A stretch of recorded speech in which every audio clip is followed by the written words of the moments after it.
Sotako kabajamoo kanaan dura dhiyeenya kana jechaadha jalqabbii bara ce'umsaa mata duree jedhuun kutaadhaan haasawaa muummichi ministeeraa Dr. Abiy Ahmed dhimma misooma ashaaraa magariisaa fi waa'ee ijaarsa hidha guddicha haaromsa Itoophiyaa irratti taasisan isinii dhiyeessaan ture. Inni kun kutaa sadaffaa fi kan dhumaati. Akka hordoftaniif kabajaan isin affeereera. turtii ጋሪ ይሄ ጠበቅነው አይደለም። ከወንድሞቻችን ጋር ስንናገር በ3 ዓመት በ4 ዓመት በ5 ዓመት ማክሲመም ሊሞላ ይችላል ውሃው በቂ ነው ስንል እነሱ 7 10 አድርጎ ሲሉ ይቻላል ስንል የነበረው ይሄንን ነው ይቻላል kun kan eegine miti obbolaa keenya wajjin yoo dubbannu yoo baay'ate waggoota 5 keessatti guutuu danda'a bishaan gahaadha jennee yoo itti himnu isaan lakkii 7 yookaan 10 taatisaa yoo jedhan ni danda'ama kan jenneen kanadha ni danda'ama barana biiliyoona 74 turree miti guyyoota 10 keessatti guutuu dandeenya nuti garuu har'a akkuma duratti agartan sakandii tokkotti bishaan meetir kuubii 2800 gadi lakkisaa jirra futtaafachiifnee jirra sakandii tokko keessatti daqiiqaan yoo ta'u 60maan baay'isaa sa'aatiin yoo ta'u 60maan baay'isaa guyyaatti yoo ta'u 24 baay'isaa bishaan amma kana kan erginu kaayyoo lamaaf kana goona kaayyoon tokkoffaan guyyoota 10 turree bishaan irraan otoo dhangala'ee hojiin keenya hanga sadaasaa fi muddeetti riqichi ni xumurama jennee karoora qabannee nu jalaa gufachiisa sababiinsaa bishaan dabalaa yoo deemu daandii qaba humna guddaa waan qabuuf ammoo naannowichatti hojjechuun hin danda'amu yeroon hojjechuun itti hin danda'amne kun ammoo torban tokko miti har'a otoo dhangala'ee hanga baatii 5tti dhangala'a bishaan dhangala'ee hanga gadi hiiqutti riqicha hin hojjennu jechuudha nuti ammoo riqicha xumuruu barbaanna lammaffaan ammaan booda bishaan gubbaarraan gadi lakkisuun sirriin ta'u tarbaayinaan yookaan futtaafachiisuun ta'uu qaba dhimmi guddaan biroo ammoo biyyaaleen yaa'aa gara gadii bishaan tarbaayinaan argatan dabalatee bishaan hangas ga'u kan gadi lakkifnuuf nuti faayidaa addaa akka argannuuf miti bishaan kun qabeenya waluuti akka ummataa fi biyyaatti itti gaafatamni keenya hanga nuuf malu fayyadamuudhaan hanga isaaniif malu ammoo obboloota keenyaaf qooduudha ni yaadattu ashaaraa magariisa haa qoodnu jenneerra biqiltuu bilisaan haa kenninu jenneerra boru yeroo dhiyootti qamadii ni qonna Itoophiyaan guddattee badhaadhumtee jijjiiramtee yaadama obboloonni keenya akka beelaan taasisu qabna taanaan badhaadhinni nuuf hin galle jechuudha badhaadhinni maallaqaan ol ta'uun yaaduudha ga'umsa fi beekuun ga'umsa sana guddisuun kanas babal'isuun baay'otaaf dhaqqabuu danda'uudha badhaadhinni humnaa fi ga'umsi qabnu baay'otaa qoodamuu hin danda'u taanaan gatiin qabu yaadamni badhaadhinaa maallaqa cimmisuun nyaata nyaachuu miti jireenya baay'otaa jijjiiruudhaaf fooyyessuudha biyya keessattis ta'ee kanaan alatti jechaadha bishaan kan qoodnu biqiltuu kan qoodnu qamadiis haa qoodnu kan jennu boru humna nama baratee fi qabeenya biroos kan qoodnu guddinni waloon ta'uu waan qabuufidha kanaaf biyyaalee yaa'a gara gadiitti kun waan guddaadha sakandiitti bishaan olaanaa yoo gadi lakkifnuuf bishaan qulqulluu yeroo dheeraadhaaf itti fayyadamuu danda'an kennaafii jirra eeguu yoo danda'an adeemsi kun gara fuulduraattis itti fufa karaa birootiin ammoo nuti bishaan meetir kuubii biiliyoona 74 guyyoota 10 fi 15 keessatti qabachuu hin barbaannu hojiiwwan dabalataa waan jiraniif hojii sana akka nu jalaa gufachiisuu hin feenu lamaanifuu kan ta'udha hojii keenya wajjin wal qabatee akkuma agartan har'a tarbaayiniin 4 anniisaa oomishaa jira kanaan dura 2 ture amma 2 dabalamee tarbaayiniin 4 hojjechaa jira tarii baatiiwwan 4 booda muddee dhufu tarbaayiniiwwan dabalataa 3 hojii ni eegalu. Tarbaayinii 7 jechuudha.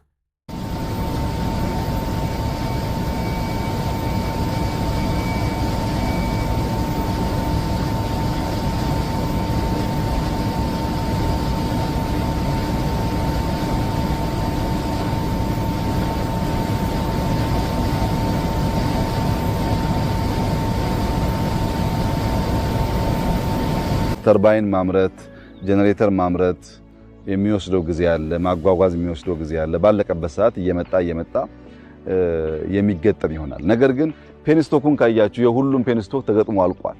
ተርባይኒ oomishuu ጄነሬተrii oomishuuf yeroon fudhatu jira. Hedduudhaan ga'uudhaafis akkasumas yeroon fudhatu jira. Akkuma oomishii xumurameen fidamee dhaabama.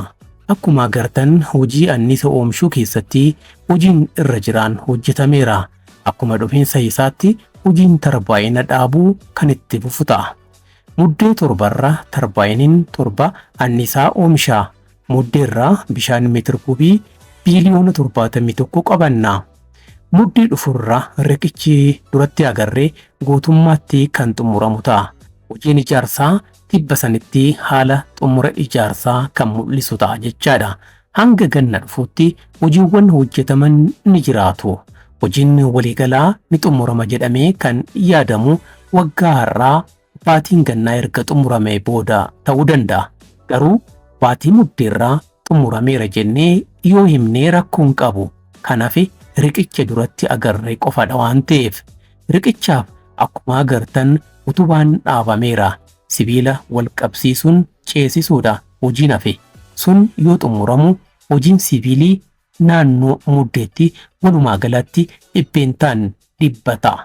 Elektiroo meekaanikaal wal qabsiifameera. Hojiin gara gadii irra jiraan xumurameera. Hojiin jenereetaraa fiduun wal qabsiisuu akkaataa dhaqqabeen waan itti fufuuf baatiiwwan 6 dhufan hojiin irra jiraan kan xumuramu ta'a. Annisaa oomishuu ilaalchisee wantoonni qalbeeffatamuu qaban jiru. Fakkeenyaaf har'a tarbaayiniin hundumtuu otoo qabsiifamee annisaa oomishinee nuuf bu'aan qabu. Annisaa oomishamaa jiruyyuu sirriitti fayyadamaa hin jirru waan ta'eef callisnee yoo oomishine bishaan dhangala'u ta'a. Kasaaraadha. Fedhii uumuun sadarkaa barbaadamuun oomishuu qabna. Lammaffaan tamsaasa annisaa irrattis rakkoo waan qabnuuf iddoowwan tamsaasa elektirikaa babal'isaa jirra. Fayyadamaan fedhii qaba. Hanga oomishinee dhaqqabsiisuu waan hin dandeenyeef invest goonee industiriin guddachaa yoo deemu oomishina malee oomishuu waan dandeenye qofaaf oomishinee hin dhangalaafnu. Kun teeknikaan kan ilaalamu ta'a. Walumaa galatti ijaarsa hidha haaromsaa xumurree jirra.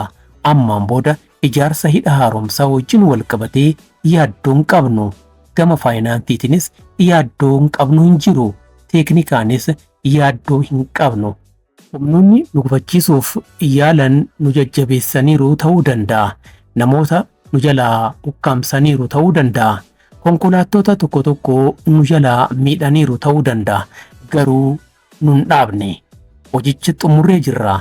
Humni sun hundumtuu, maallaqni sun hundumtuu, dadhabbiin sun hundi gatii dhabee jechuudha.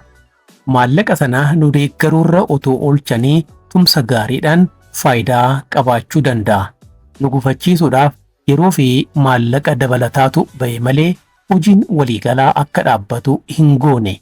Hidhi haaromsaa xumura bara faranjootaa baranaarra tarbaayina 7 annisaa oomisha. Hojiin sibiilii xumuramee hojiiwwan harcaanii hafan ammoo hojjechuun sana booda guutummaatti xumuruudhaaf baatiiwwan 7 qofaatu hafaa jechuudha. Kanaaf uummanni Itoophiyaa hundumtuu baga gammanne, baga kutannoon kaane, baga waliin tokkummaadhaan dhaabbanne, baga kabaja biyya keenyaatiif wareegama malu kaffalle. Sababiin firiinsaa mi'aawaadha. Wareegama baafnee maallaqa mancaafnee xumura irratti waan kana ilaaluu osoo dadhabnee kasaaraa ture. Garuu wal falmii fi dararamni sun hundumtuu xumura irratti ijoollee keenyaaf bishaan doolaara biiliyoona 62 caalu qabachuudhaan kana milkeessineerra. Xumura irratti Afrikaan annisaa gahaa oomishuu akka dandeessu agarsiisuu fi har'a kana milkeessinee jirra. Iddoo kanarra namoota kumaan lakkaa'amantu jira. Lammiiwwan Itoophiyaa kumaatamaan lakkaa'aman waggoota 14 darbanitti turtii garaagaraatiin hojjetaniiru. Namni kun hundumtuu leenji'eera. Hojii qofa miti kan hojjetame. Ogeeyyota Afrikaatti iddoowwan baay'eetti rakkoo furuu danda'an horanneerra. Hojiiwwan boruutiif humna dabalataa uummachuu dandeenyeerra. Hidhi kun Itoophiyaa, Sudaan, Gibx, Afrikaas ni fayyada. Sababiinsaa hanqinni anniisaa sadarkaa Afrikaattis ta'ee addunyaatti gufuu misoomaati. Anniisa irratti invest gochuun biyya kamiifiyyuu waan murteessaadha. Anniisa ta'uu qofa osoo hin taane anniisa qulqulluu ta'uunsaa. Anniisni kun qulqulluudha. Haayidiroon madda anniisaa gaariidha. Qabeenya waliigalaa qabnuun kan itti fayyadamuu qabnu waan ta'eef faayidaa guddaa qaba. Anniisaan alatti bishaan gara fuulduraa waan barbaadamudha. Akkuma waggaa darbee boba'aan dhimma ijoo ta'e waggoota itti aanan qabeenyi bishaanii waan ijoo ta'a. Bishaan mancaasuun akka ardii Afrikaatti miidhama fida. Akka biyyaattis miidhama fidee dhufa. Hundumtuu bishaan qusannaan yoo itti fayyadame yeroo rakkoo bira darbuun ni danda'ama. Nuti garuu hidha yoo ijaarru hojiin ashaaraa magariisaa otoo hojjetamuu baatee kasaaraa qaba. Rooba gahaa hin argannu. Bishaan yoo deemu ammoo biyyeen ni dhiqama. Tulluun qullaa ta'ee gammoojjummaan babal'ataa gara fuulduraattis ilmaan namaa haalli ittiin rakkatan ni uumama. Amma ashaaraan magariifni waan jiruuf biyyee keenya miidhamarraa ni baraarra. Rooba dabalataa ni arganna. Bishaanis ni qusanna. Kana caalaa haa babal'ifnu yoo jenne immoo qurxummii ilaalaa. Qurxummiiwwan kiiloogiraama 80 gahan jiru. Gara fuulduraa warshaa qurxummii asitti yoo hundeessinu salphumatti qurxummii baasuun gabaa biyya keessaatiif akkasumas gabaa alaatiif dhiyeessuudhaaf gargaara. Qabeenyi uumamaa naannoo kana jiru odolawwan hedduun uumaman. Riizoortii iddoo bashannanaa babal'achaa yoo deemu industirii tajaajilaatiin dhiibbaa qaba. Industirii guddaa waan ta'eef uumama wajjin yoo ilaallu biqiltuun ashaaraa magariisaan dhaabne biyyeen akka hin dhiqamneef hidhi kuufama biyyeetiin akka hin miidhamne taasisa. Miidhamarraa ittisa. Walumaa galatti akkuman jalqaba irratti dubbadhe boqonnaa seenaa dinqisiisaa irratti argamna. Qormaatawwan hedduun otoo jiranuu ijaarsa hidha guddichaa xumuruu danda'uun, ashaaraa magariisa hojjechuu danda'uun, misooma koriidariin seenaa guddaa hojjechuun, oomisha qamadiitiin muuxannoo biyyaalee hedduu fayyaduu danda'u horachuu danda'uun, bunaa fi shaayii, ruuzii irratti akkasumas immoo hojiin ijaarsaa manneen barnootaatiin eegallee amma nutti mul'achuu baatullee dhawaataan yoo wal qabatan badhaadhina yaadnuuf bu'uura cimaa kan kaa'an ta'u. Jalqabbiiwwan keenya bu'aa argamsiisaa yoo itti fufan, muuxannoo horachaa yoo deemnu yaada guddaa tokko akkamitti yaaduun akka danda'amuu fi yoomii fi akkamitti hojjechuu akkaataa ittiin danda'amu irratti guyyuutti hojjechuun muuxannoo fooyya'aa arganneerra. Ani damee hundumaanuu jalqabbii ce'umsaa badhaadhina Itoophiyaa waan ta'eef akkaatuma kanaan ciminaan yoo itti fufne shakkii malee hiyyummaa seenaa taasifna. Tuffatamuu seenaa taasifna. Isaan ni danda'anii waan jedhu seenaa taasifna. Akkuma kaleessa abbootiin keenya diinaan lolanii wareegama baasan har'a immoo nuti lollees hojjennes seenaa dinqisiisaa akkanaa kana Afrikaaf uumuu dandeenya. Obbolaan keenya Afrikaanonni iddoo kana dhufanii ilaaluu qabu, barachuu qabu. Isaanis ni danda'u. Yoo wal tumsan ni danda'u. Qabeenyi uummatadha.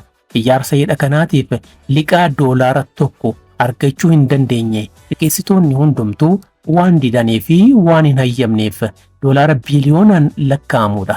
Qabeenya hedduutu ba'e. Qabeenyi kun Itoophiyaanotaa fi Itoophiyaarraa dhufe kan boru hojjetamuufis qabeenya maddisiisuu dandeenya. Tokkoffaa hattummaa yoo hirrifne kutannoon yoo hojjenne tokko miila isa tokkoo harkisuun gufachiisuu yoo dhaabe gurmaa'uun wal gargaaruu yoo dandeenye pirojektoota gurguddoo milkeessuu dandeenya jechuudha. Kanaaf uummanni Itoophiyaa hundumtuu injifannoo argatee kan hubatu, kan qalbeeffatu, wareegama ba'eef iddoo guddaa kan kennu dhaadhessuun hin barbaachisu. Sadarkuma isaatiin kan ilaallu mira isaatiin akka hin miidhamneef dhageessee ilaaluu akka danda'uuf. Kanaafis halkanii guyyaa kan hojjetu yerootti hojjechuun bu'aa galmeessisuudhaaf kan carraaqu taanaan waggoota muraasa dhufan keessatti waan qabatamaa biyya keenya keessatti ni agarra. Hojii kana hunda keessatti deeggarsii fi irreen uumaa na dinqisiisa. Qormaata tureen, dararama tureen waan guddaa akkanaa yaaduun hin danda'amu. Uumaan waan baay'eedhaan nu gargaare. Kanaaf hedduu galateeffachuu qabna. Gargaarsa uumaa malee wanti ta'u hin jiru. Itoophiyaanonni ammallee uumaa kadhachuu qabu. Deeggaruu qabu. Oduu sobaa fi jettirraa of eeguu qabu. Gufuuwwan gamaa fi gamana jiran qolachuun harki keenya nagaadhaaf kan diriire ta'uu qaba. Wanti nu gargaare qophaa'ummaa waggoota hedduuti.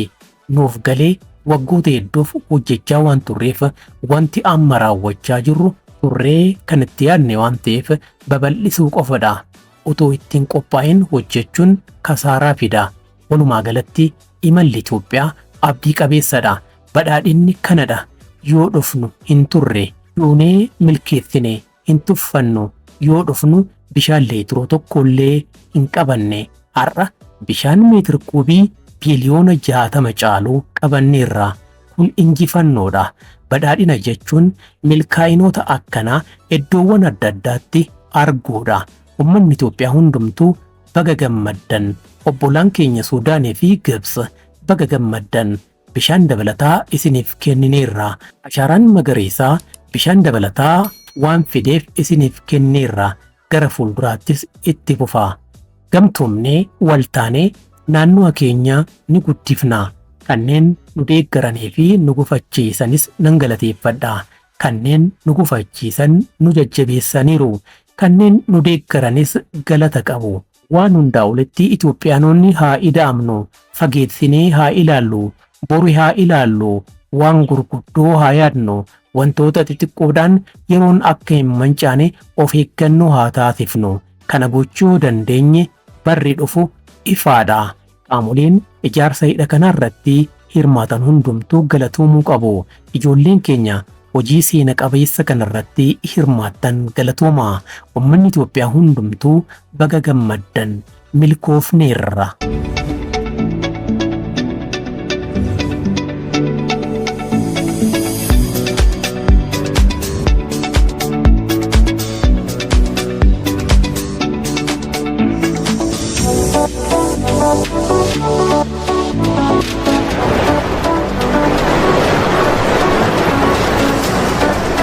Jamtoota hordoftoota chaanaalii Yaadii Miidiyaa, egaa muummichi ministeeraa Dr. Abiy Ahmad hojii biqiltuu dhaabuu hanga waggaa baranaatti Itoophiyaan hojjetteen bu'aa galmeeffame irratti xiyyeeffachuun akkasumas immoo dhimma ijaarsa hidha guddichaa wajjin wal qabatee haala qabatamaan jiru kan himan afaan Amaaraatiin ibsa isaan kennaniin gara afaan Oromootti hiikee isinii dhiyeesse kutaa sadiini. Egaa kutaadhaan waan inni isinii dhiyeesse kanarraa hubannoo gahaa akka argattaniin abdadha.